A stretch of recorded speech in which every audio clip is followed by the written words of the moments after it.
Okay, awesome sauce. We are live, Yes. and we're just going to give it a minute for the attendees to kick in because the live stream usually takes a hot minute to kick in. And I'm trying to verify that on the mobile app. Do, do, do.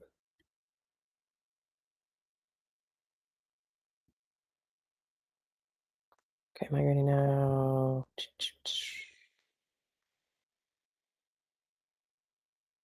Perfect. Great, there we are. We're in the Great. app. Yay! Okay. Sorry, sometimes it does take just about 10 or 15 seconds for the stream to go all the way through. Yeah.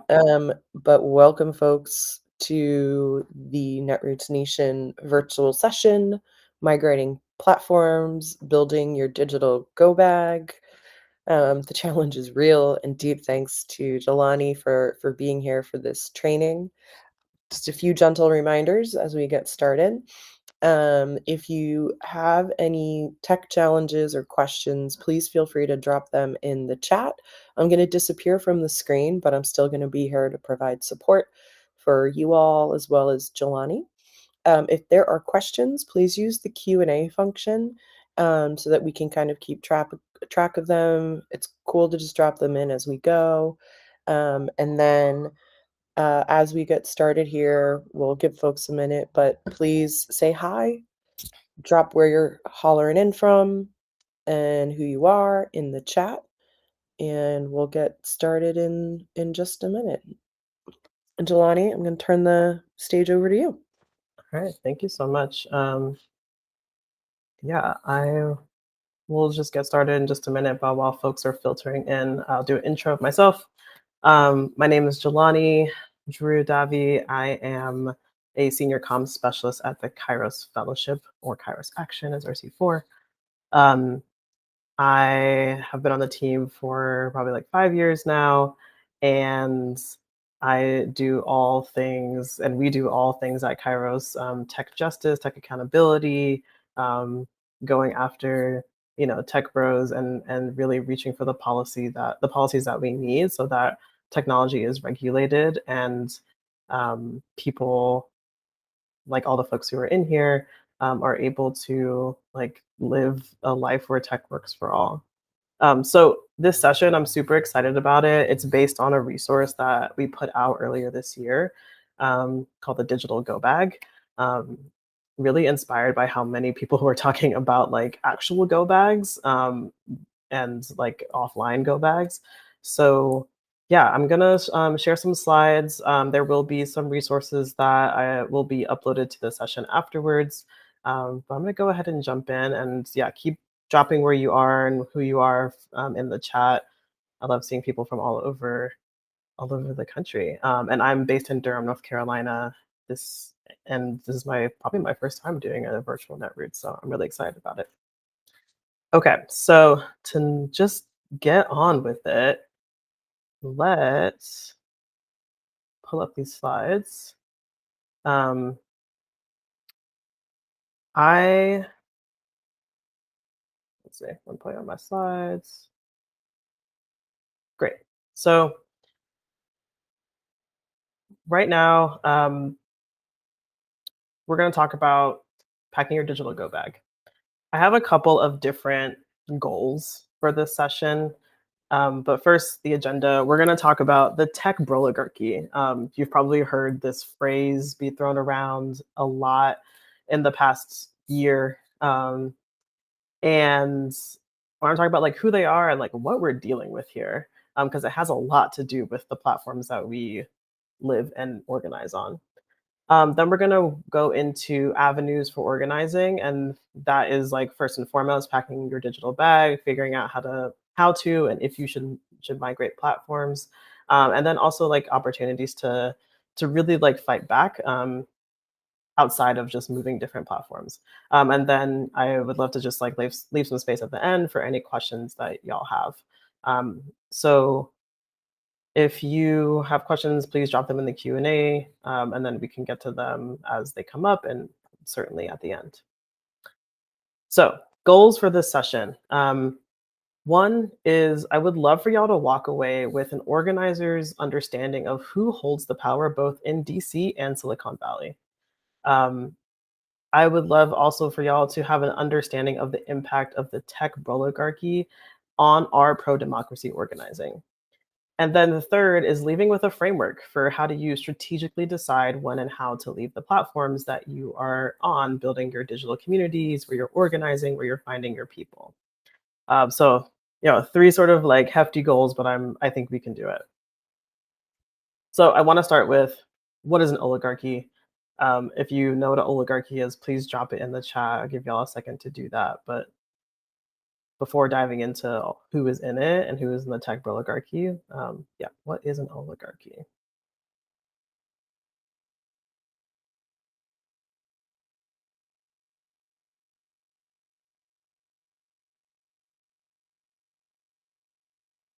And I definitely see Denise, like the oligarchy is real everywhere. Living in San Francisco, I know you were in the deep of the tech oligarchy. Um, so, like, what is an oligarchy? And folks may know, an oligarchy is a rule by a few over the many. So we see this a lot, especially when it comes to like our standard tech bros, because they have such an outsized power over not only the platforms that they own and um, that they like have a lot of like money invested too, but they also are like in charge of and like govern the platforms where we have political discourse, where we talk about all sorts of things, work and play and love. There's a couple of people who sort of like have the power over that, and so I wanted to like go over this and have a tech lens on it. So if you can even guess who's a part of the tech oligarchy, please put it in the chat. Um, if you think oligarchy and you think tech bro and put it together, that's what I'm talking about. So shout them out in the chat if you have any idea of like who is a part of the tech oligarchy.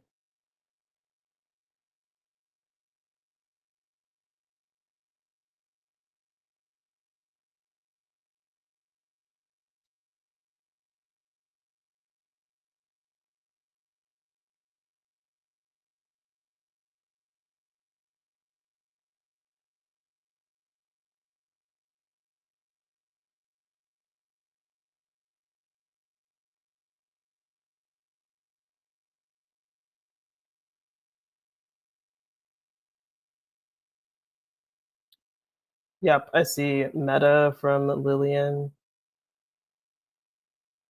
Elon, Peter Thiel or TL allegedly is how you say that. Jeff Bezos, Zuckerberg. Great. Yeah, keep putting them in the chat. Um, these are all people who we will definitely go over a little bit in the next section. Keep putting them in the chat, but I wanted to also, before we get into all of that, give a quick shout out to our friends, my comrades at Media Justice. They did an entire series of like what even the heli is the rise of the tech oligarchy. We partnered with them on some of it, but they did a really amazing web series earlier this year. And so their resource will either be linked in this chat and certainly in the session afterwards if you want to take a look at that.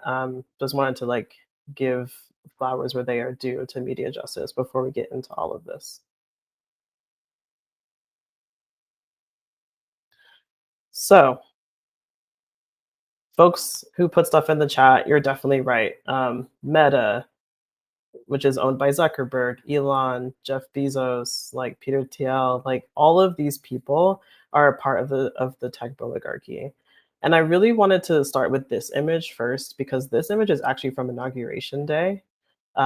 Inauguration Day had a ton of folks who were from Silicon Valley front row at Trump's inauguration, which is really telling of how much power that they've been able to gather and how much influence that they want um, over like our everyday lives, not just our online lives.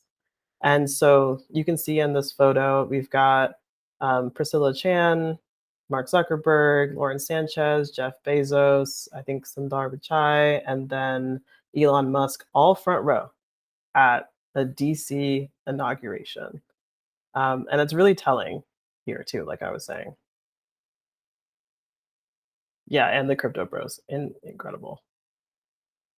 I also wanted to point out here that, out of all of America's like top 20 billionaires, tech CEOs make up a good chunk of that. Not even a good chunk. They make up more than half of the billionaire wealth in this country. And so that's another piece that's telling. Like, not only are they having ownership and govern the places where we are online, they also are making so much money off of us and off of those platforms, um, where they are making up now 70% of billionaire wealth. So this is not just a tech issue, and this is not just an issue that needs to stay in Silicon Valley. Like, this is an issue that we are now seeing like seep into all areas of our lives. Um, there's, of course, all of the things with Meta and Facebook and Instagram that have happened over the years that are a good example of this, or even pointing back to January 6th, where a lot of the organizing happened on Facebook, and was not stopped by Facebook, even though people were ringing the alarm about it. And so the combined sort of negligence around user safety, as well as how much money that they're making, and now how much power they have in DC, really makes for a tech oligarchy that like we need to be paying attention to and fighting back against. So let's just jump into the tech oligarchy. These are the usual suspects, as my friends at Media Justice like to say. These are the folks that usually come up in folks' mind when they think tech bro. You got Elon Musk, you got Mark Zuckerberg, you got Jeff Bezos. So this is Tesla and X, Meta, which is Instagram and Facebook, and WhatsApp, as well as Amazon. And Amazon not just being the storefront, but being a lot of different um, like platforms and things that we use every day. So Amazon owns a lot of the different web hosting services that people are using and have their websites on. So just keep in mind, these are the usual suspects. You know them, you kind of hate them, and we can move on from there. Now we're going to get into the basic bros. So I won't go into detail about all of these folks, but the basic bros, they've been around for a long time. They own big tech companies, old ones too. We've got Apple with Tim Cook. We've got Google and Microsoft on here. So Sundar and Satya are respectively Microsoft, or sorry, Google and Microsoft. Um, they found and co-found literally anything they can think of, and they love to have huge government contracts. So a couple that or one that I do want to point out on here, because we will be talking about AI a little bit towards the end, is Sam Altman, who is the CEO and like head guy in charge of OpenAI, which puts out ChatGPT. These are the basic bros. You know, they are a little bit less in the spotlight than our usual suspects, but they do have incredibly large businesses that host a lot of the things that we use today. So anytime you're on a Google, that's Satya Nadella. Like, just think about that when you're thinking about, like, okay, who is owning and governing these spaces. Then we've got people who are even more behind the scenes. These are the investors. Somebody said Peter Thiel in the chat earlier, and that was spot on. He owns many, many things and invests in many, many things. One of those things being PayPal. That is sort of what he's been known for. But these investors, they're behind the scenes. They have a ton of money. They want to invest into whatever they think can make them more money. They have a lot of government contracts as well, and a lot of them do with government agencies like DHS or ICE and those sort of things. Um, Peter Thiel is one of the folks who has been a part of Palantir. So if you've heard of Palantir and the work that they do with ICE to sort of like accelerate the deportations and all of that. Like that is he is one of the backbones of that work.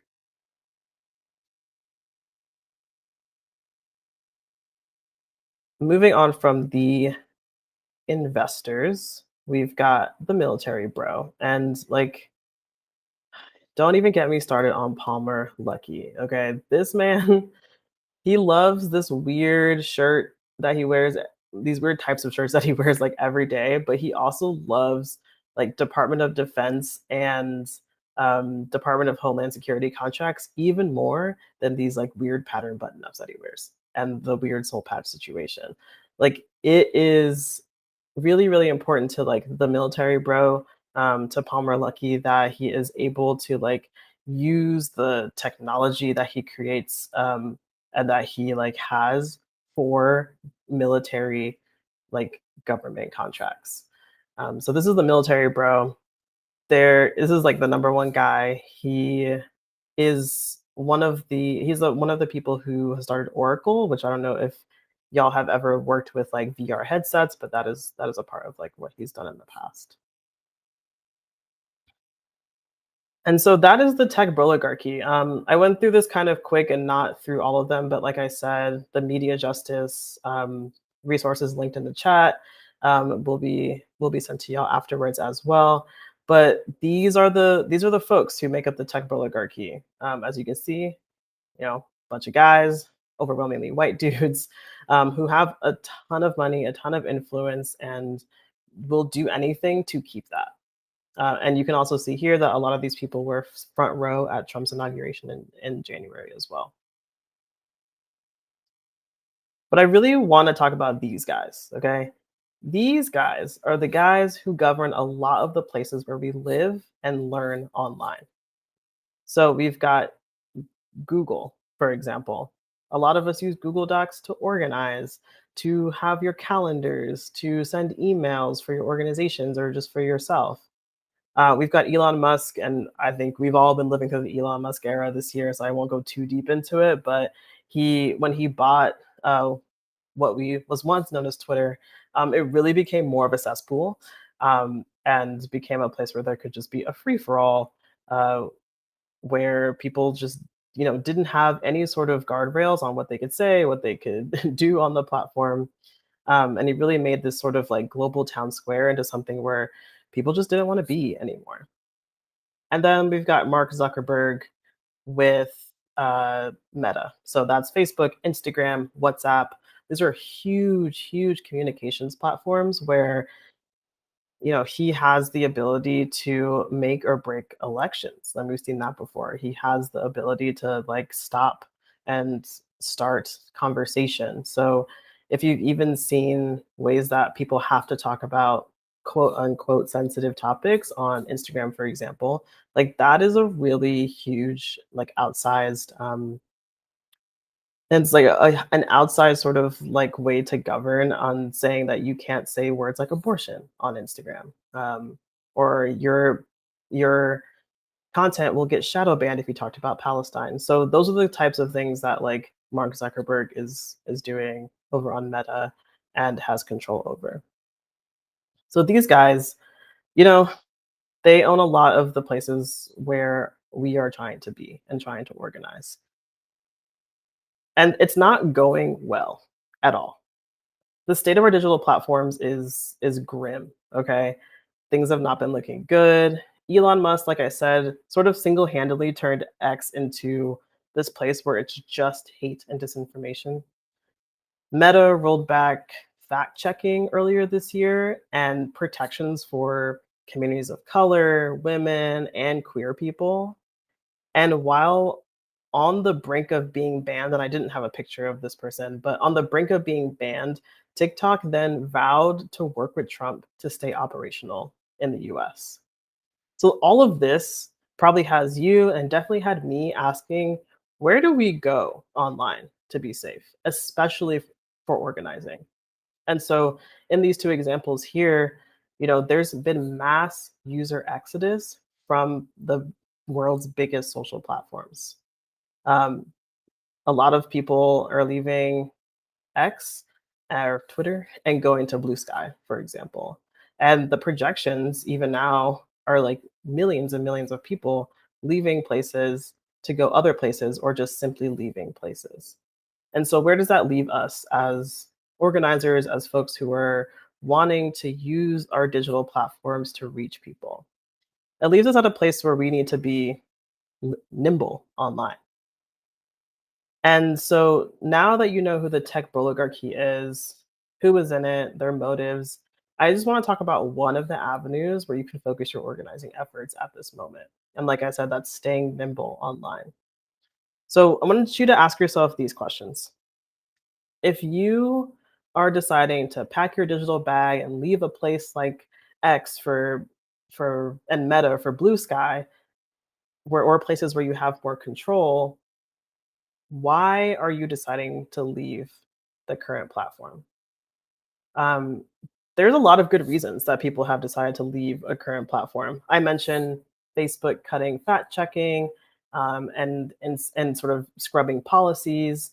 I've mentioned censorship, where you can't say words out loud in places like TikTok, or you have to spell them with abortion with an app at symbol. Um, and I've also heard stories from folks that I work with. So we were working with a group in Florida who does a lot of immigration work, and they wanted to move all of their communities that they formed on WhatsApp, which is owned by Meta, Mark Zuckerberg, to Signal, which is an end-to-end encrypted messaging platform. You've probably heard of it. So there's a lot of good reasons, but this question here is really important to have an answer to because it will help you organize community members to move to another platform with you. So you won't just be willy nilly being like, well, I'm just going to head out and because I don't like it here, but not have like a really thought out reason. So that's the first question. Why are you deciding to leave the current platform? Is it about your alignment and your values? Is it about the way that the platform works? Like, is it what are the reasons and like can you articulate them? The second question that I often ask folks to think about is what are your needs and does the new place meet them? So, for example, and we'll stay with this example with leaving X/Twitter um, for Blue Sky. Does Blue Sky meet your needs? Are you looking for a new place that you can direct message a lot of people? Are you looking for a new place where you might want to create groups? Or are you just looking for a place where you want to like blast out messages? These are all things to consider when you're trying to move to a new place. And luckily for something like moving to Blue Sky, a lot of the functionality is the same. But there might be different needs that you have. You might be really looking for a place where people can join groups related to their neighborhoods, for example. And that might not be Blue Sky. That might be something like Reddit or even like Discord. And so answering this question helps you pick a new place and message to your audience or your members why you chose that new place in the first place. Because you don't want to go and say, "Hey, everyone, hey y'all, we're moving to Blue Sky," and people are like, "I don't even know what's going on over there," or have a have a ton of questions as to like the usability of that space for them. The third question that I love to ask people too is how much of your audience are you willing to lose by migrating? I think there's always a chance where there is drop off if you go to a new place when you move from one place to another. Answering this question will help you get really clear and also comfortable about what you might lose or gain moving with your current community, your current online community, to a place that has a potential new audience. One big example of this is the story I was talking about earlier, moving from WhatsApp to Signal. That's a can be, depending on the user, a really huge adjustment. The two places do not work the same, but they can work the same or work similarly. Um, and it requires, downloading a new app and making a new account. And some people might just not want to do that or have a hard time doing that. And so you might have some some people that you do lose And so you can sort of weigh that between like, do I want to take the risk of losing folks when I'm moving to a new place, or does moving to a new place sort of outweigh that loss? I also like to think about this question too when, sometimes you're moving with a big group around and maybe you're bar hopping, for example, and you're going to all these different places. Somebody, probably me, is going to be like, I'm tired, y'all. I gotta go. And so like you could think about it that way too, on this question. And the last question that I have in this section is, are you willing to experiment? So I know I've talked about mostly the platforms that we've all heard of and used or at least seen before. But I also want to talk about like there are places online that are untapped or undertapped by our movement. There are kids who've been protesting ICE in Roblox, for example, or gamers that are united in anti-militarism efforts. Right now, my colleague Sajal is on top of this, and probably right now, like playing Fortnite. And you might be like, why are you even talking about Fortnite? It's because like he's really working on how to get into these new places to organize gamers into campaigns that matter.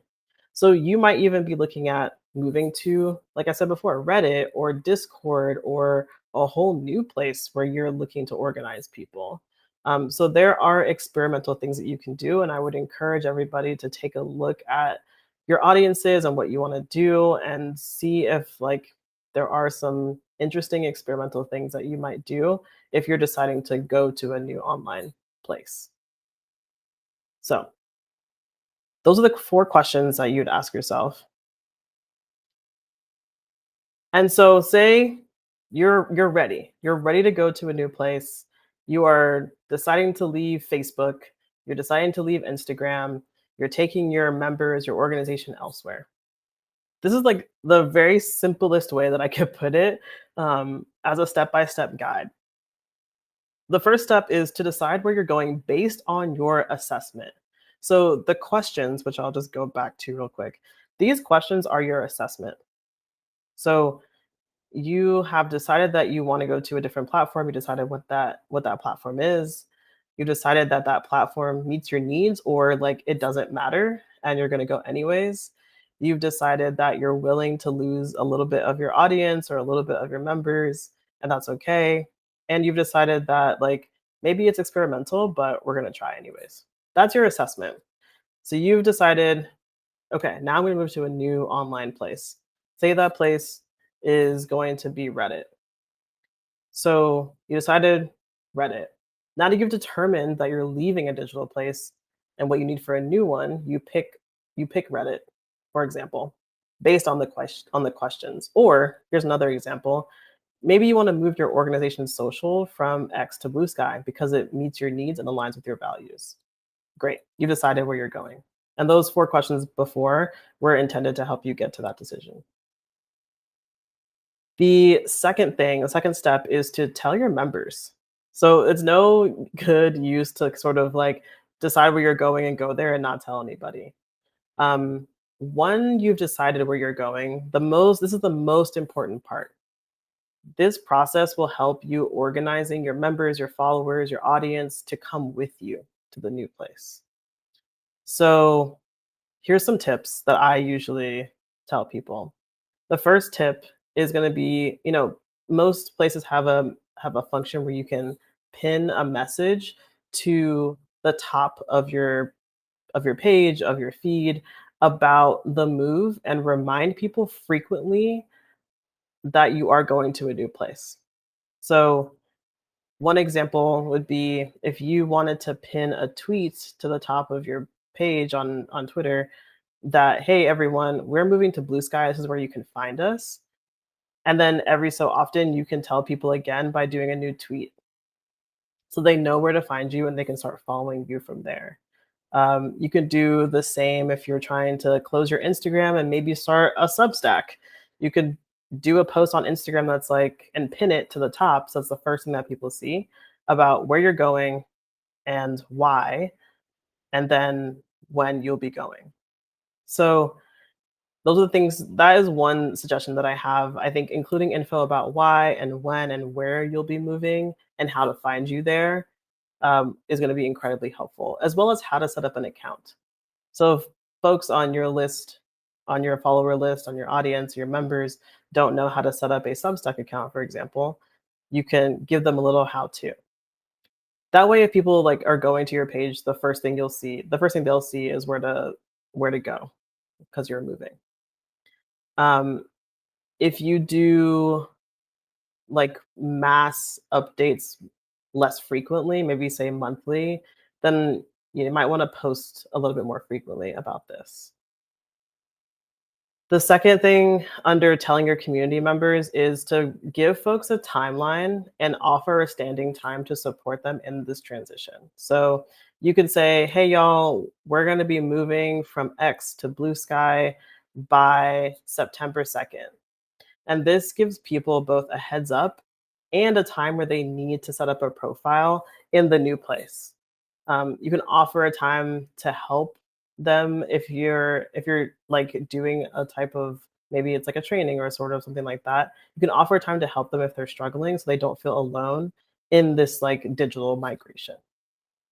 Um, it's kind of like, when you're helping a friend move and they give you the information like moving party starts at 11, we're going to go 11 to 3, there's going to be pizza, like come help me get from this address to this address. It's sort of like that. Also, under this is take and answer questions. So, some people are going to have a lot of technical questions about how to download an app or further questions about your decision or features of the new place. So, will this place have DMs like the old place? Or how do I find this app? Is it this one or this one? Um, think through as many of these questions as possible and have an answer to them so you're prepared to respond. If you can put together a frequently asked document that folks can easily access, that can help reduce how many like live questions you need to address. And if there are questions that you don't have answers to, that's okay. Um, this is why I'm going to suggest the next thing. So you decided where you want to go, you told your community members, and now you are training your members. So even if you have a virtual organization or if you have a on the ground organization, training your members is also a really like important part of how you get people to move with you. And it really is relational too. It can help you with your organizing in the long term because you really can expect people to go ahead and just join you in the new digital community space just because you told them to. There is a chance of drop off, like we mentioned before, but training your members helps move as many of them as possible with you.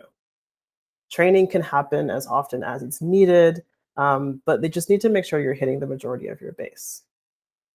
Trainings can include step by step instructions on how to set up in a new place. Like I was saying before, how to download things, how to make an account. Um, Time to answer questions can happen in those trainings, as well as guidelines for the new place. So if you're a new place, if you're moving from Instagram to a new place and you want to have different guidelines for how people direct message each other, um, you can say so. Or you can go from WhatsApp to Signal and you can say, hey, messages here are end to end encrypted. Here's what that means. Or you could say, if you're moving into Instagram, for example, you could say DMs here are probably not the safest way to plan actions. Like, let's do that at a different place.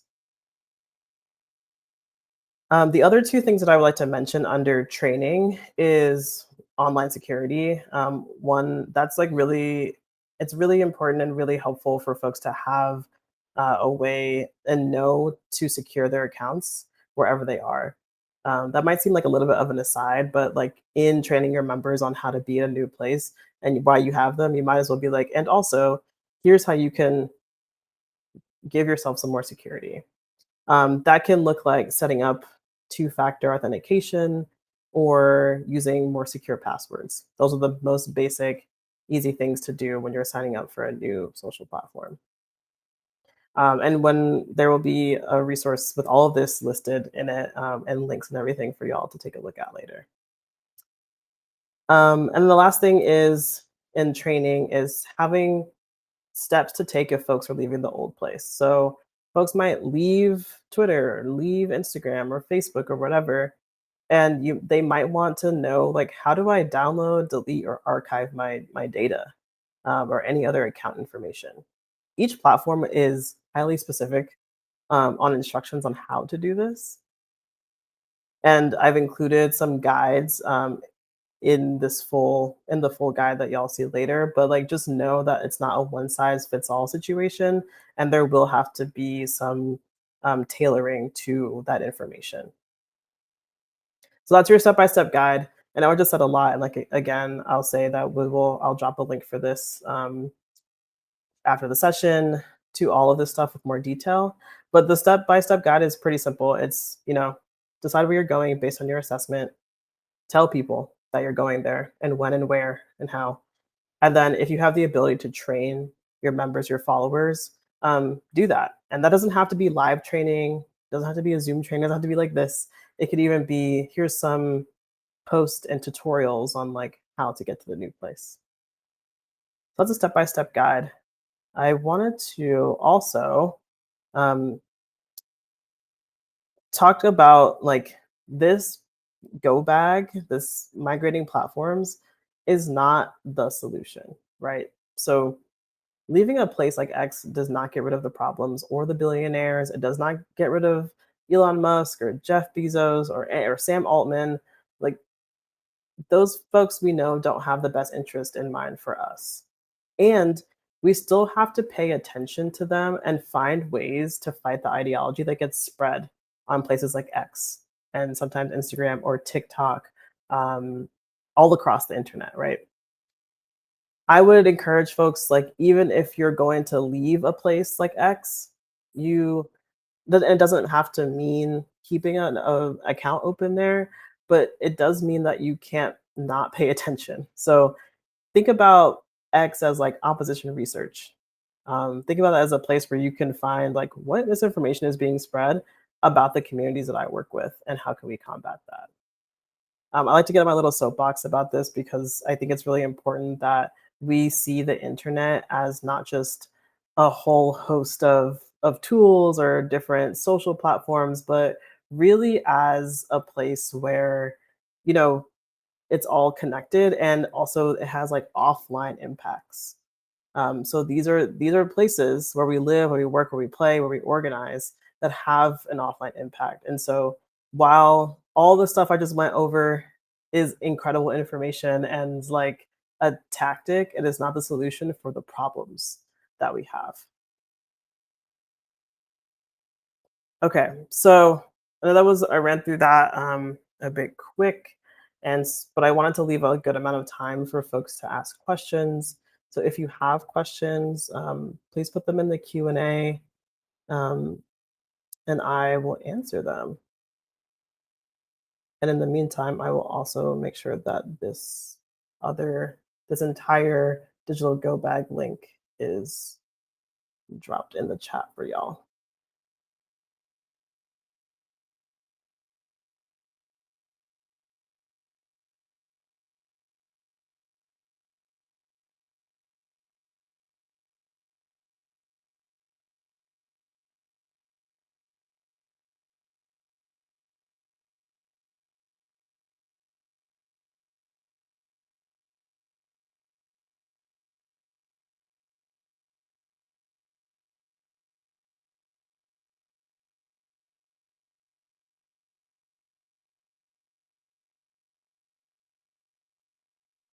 Hello. Hello. So folks are about 10 or 15 seconds behind you and I IRL. Um, but I do want to say thank you for taking the time. And I did drop a handful of links in as you were chatting, and I'll make sure all of those end up in the session for folks to be able to reference later. But if y'all have questions, please drop them in the Q&A function because then I can try to share them. But let me grab this chat here from Elizabeth Burns real quickly. Oh, thank you. Yeah. Any tips or suggestions for giving nonpartisan answers to why we are leaving? Yeah, that's super rough right now, to sort of navigate the um, C3C4 situation. So, I mean, I would say you can say things like, "This place does not align with our values." Does not align, or like, "This place does not allow us to do the work that we want to do." Instead of giving answers like, you know, that have to do with like fascism um, or Trump or saying any of those things, right? So I would really just lean into your values, your your work and your why versus like a partisan answer on why we're leaving. All right.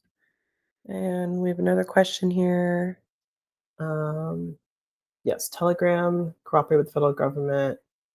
Do you think that this less likely scenario for an app such as Signal or private apps that organizers are flocking to? I think you can never say never, right? When it comes to technology, I do think that um, apps like Signal and other like privacy minded apps are going to have a less likely, it's going to be a less likely scenario, like you said, with cooperating with the federal government. And it's sort of like because I don't have the data in the first place. So Signal, for example, is end to end encrypted. Any message that you send in there, nobody from the outside, this is the simplest way to say it, nobody from the outside is going to be able to read that message. And so they simply don't even have the data to be able to give to a government entity. Um, so I think it is less likely. I would look for those sort of privacy minded apps like Signal, like Proton Mail, those sort of things. Yeah, word on Proton Mail. Oof. Yeah.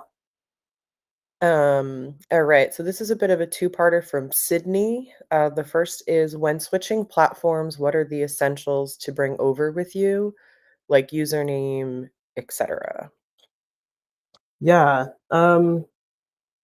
I think it's really up to you, but I would say, especially if you're like an organization or you are wanting to keep a brand, I would say like definitely like try to keep your username, or trying to keep like your either your username or very close to your username. So, for example, my organization Kairos, we moved to Blue Sky, and on Twitter we were Kairos Fellows. On Blue Sky, I think we're Kairos Fellowship, but like trying to keep as close to your original username as possible. I would also say anything that you want to bring over that you had exist on your old platform. So if you want to start anew, that's great. If you want to make sure that you have a couple of links or your bio is the same or you have same pictures or anything like that, make sure you're able to download those things and be able to move over with them.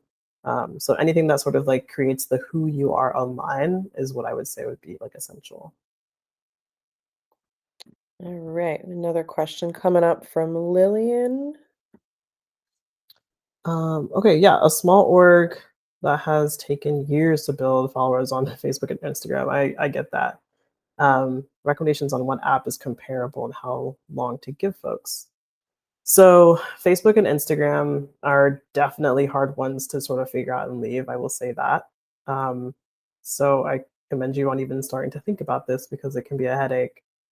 Um, so, it depends. It really depends, which is a not satisfying answer, but it really depends on what you want to do in the new places. So, if your main focus for Facebook has been groups, for example, you might want to move to a place that has a group function.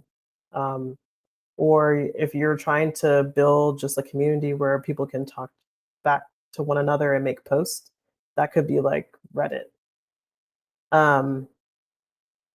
Similarly for Instagram, it's what you want to do. So Instagram, the biggest thing obviously is the picture and graphic function. I would say like Blue Sky has like a pretty solid like picture and graphic function right now. Um, it doesn't work the same in terms of like having comments and those sort of things, but or like stories. But you definitely, if that's what you want to do and blast messages out, then do it through there.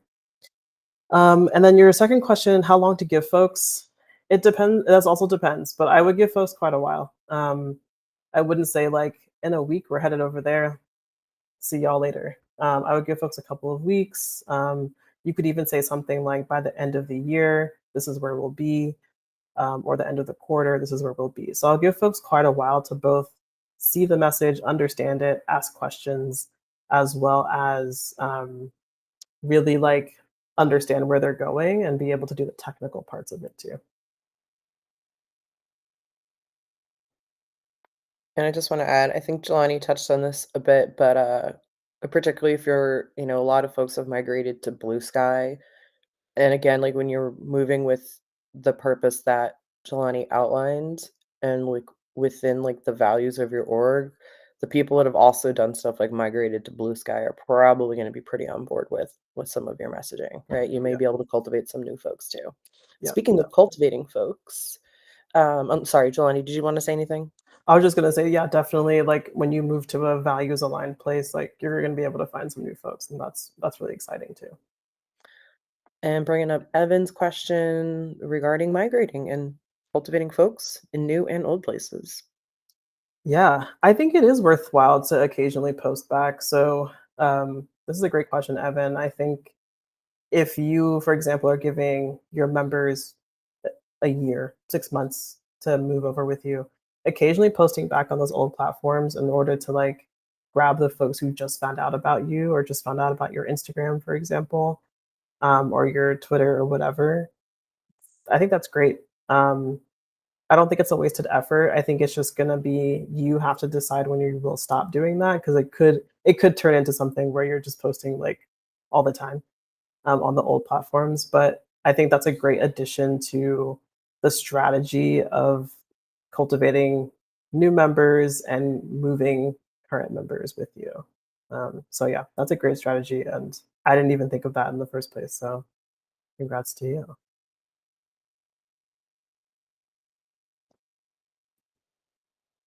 Yeah, and I feel like, Kairos could also be looked at as a bit of a case study for folks to some of the migrations and some of the aligned organizations you work with. Yeah. It's always, I think, helpful to try to see what somebody else has done that might resonate. Yeah, and on that point too, earlier this year, I believe it was actually friends over at Media Justice that sent out an email saying, "Hey, we're no longer going to be on Twitter. We're going to be on Blue Sky. We're going to make this change by it was sometime this year. So find us on that place." And like that was really cool to see. It was really cool to see them sort of like give it a lot of thought and then tell their members.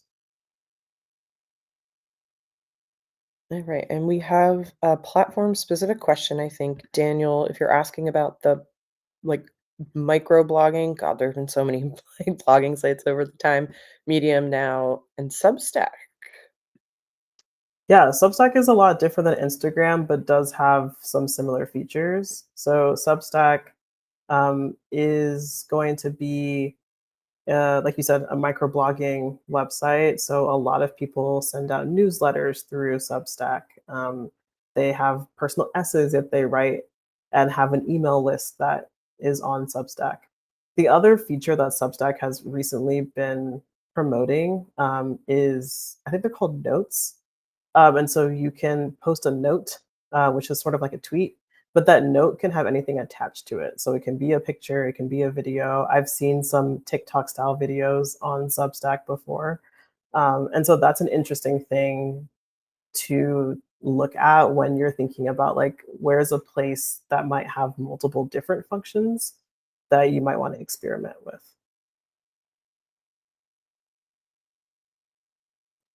Yeah, I feel like Substack is a bit of the evolution past Medium. Yeah, So, and a lot of independent writers and artists will also have you can subscribe to those or have paid subscription access too. So, a little different of a use than most of our, I think, agencies, but yeah. I Yeah, that's a good thing to point out too. Is like Substack can be free and also paid, and it's a good place for if you like are an independent artist in this room or have your own brand. It's a great place to be there too. all right. Any other questions, folks? drop them in. But just as a reminder, we'll have these slides up in the session in just a little bit. And we really appreciate folks coming in. Hope you've enjoyed checking out some other content on the virtual side. But we still have a few more minutes if there's any other questions.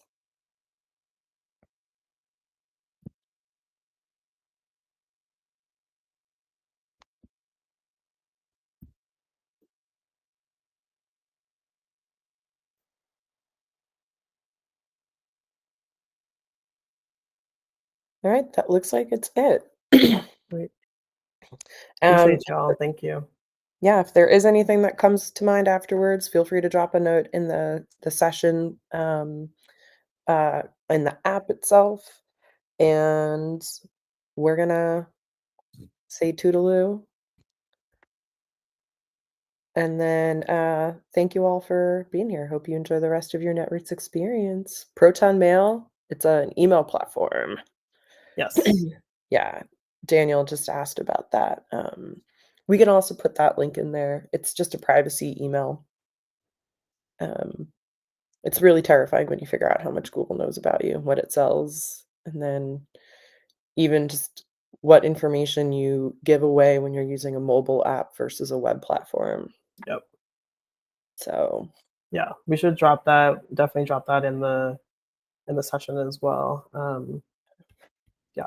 I think there's a whole other world of things in terms of like email and Google Drive and those sort of things that we didn't touch on here because talking mostly about social. But yeah, I Proton Mail is something that I've been personally trying to use more too. yeah, Sweet. it's tough. Hmm. All of these bros. Yeah. So, they do not have our interest at heart. All right. We're gonna pop off, but again, just drop other questions in the session if they come to your mind later. Please enjoy the rest of your Netroots virtual or in person or hybrid experience, however you're going at it. And looking forward to seeing you online in a little bit in some other place, in some other awesome session. Bye, y'all. And